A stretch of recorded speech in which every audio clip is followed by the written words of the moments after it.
At the heart of the Word of Faith movement, the prosperity gospel, is this little God's doctrine, the teaching that if you are a Christian, you are in fact a little God. It has gotten so bad in the Word Faith movement today that they've pretty much dropped the little from the little God's doctrine, that we are just gods. We are equal to God.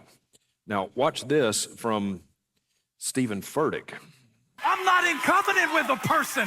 I'm not in covenant with a political party. I'm in covenant with God Almighty. I am God Almighty. I am God Almighty.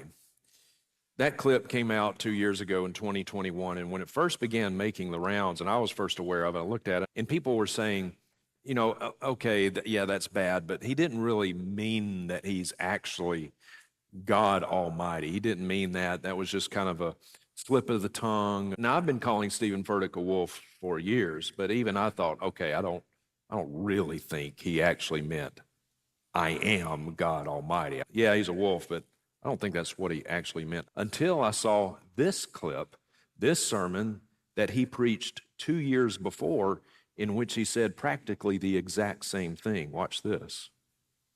God said, let us make man in our image, in our likeness. You are not my maker. You will not be my mirror.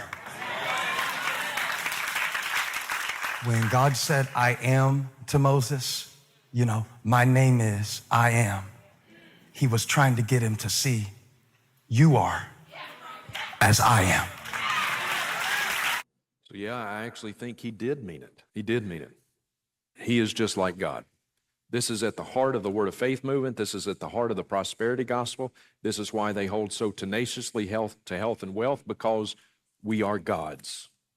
And a God cannot be poor, and a God certainly cannot be sick.